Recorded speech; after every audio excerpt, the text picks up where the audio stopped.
Ancien patron de Francis Ngannou à l'UFC, Dana White n'a pas échappé à ses récentes révélations selon lesquelles ses revenus auraient explosé depuis son départ de l'organisation.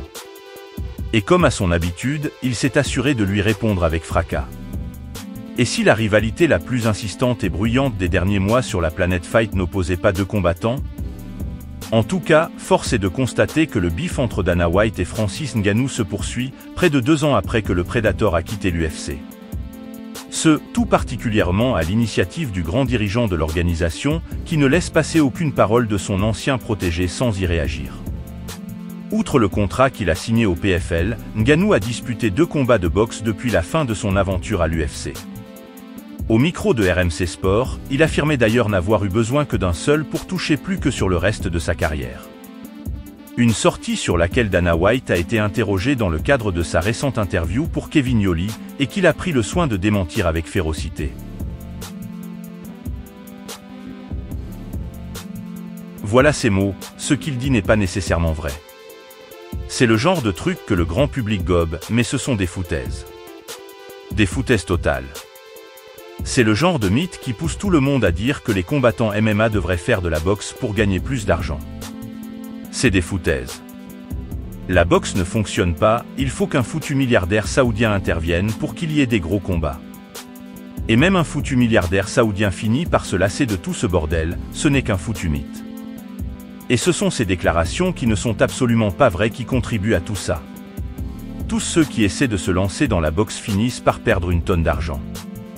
Le modèle ne fonctionne pas, il faut qu'un mec à la fortune illimitée débarque pour que des combats aient lieu. Et même lui finit par en avoir marre.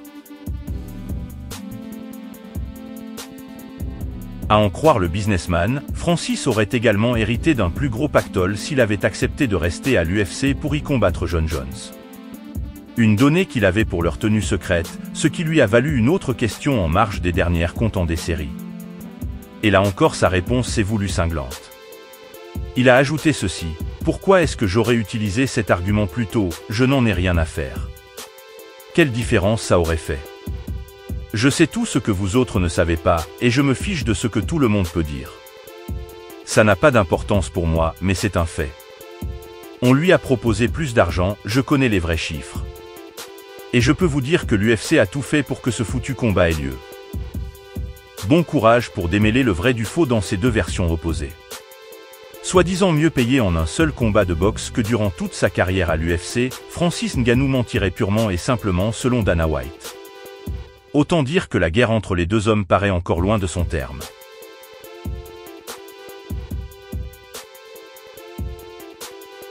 En quittant l'UFC en 2022, Francis Ngannou espérait rebondir dans une organisation qui le payerait à sa juste valeur.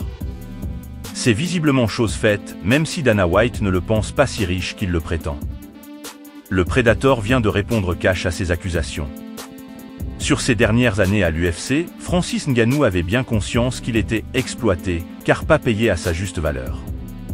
L'organisation présidée par Dana White enregistre toujours des bénéfices plus importants et pourtant, cela ne se répercute jamais sur les salaires des combattants. Il a bien tenté de faire évoluer les choses, en vain.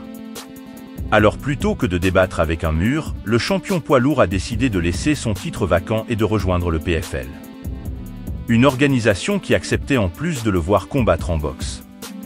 Le Predator ne s'est pas fait prier avec 2 affiches de prestige contre Tyson Fury d'abord, puis contre Anthony Joshua. S'il s'est incliné à chaque fois, il ne doit pas avoir le moindre regret.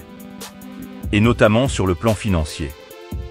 Alors que certains spécialistes évoquent des potentielles bourses à plus de 10 millions de dollars pour ces combats, Dana White expliquait récemment que Francis Ngannou mentait et qu'il avait moins touché qu'à l'UFC.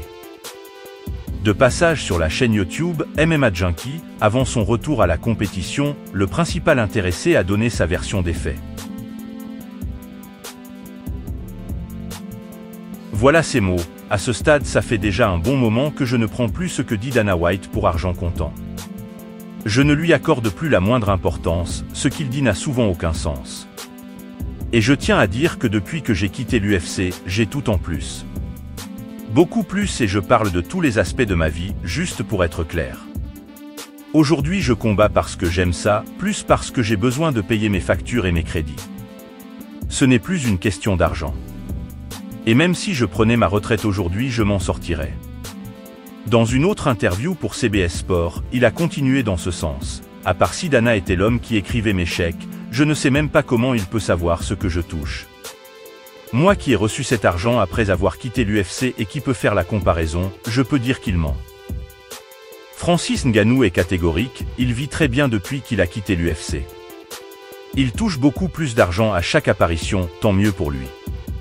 En quittant l'UFC au sommet de son art, Francis Ngannou a pris des risques inédits dans le monde des sports de combat. Plusieurs années après, il n'a aucun regret puisqu'il a désormais tout ce dont il rêvait.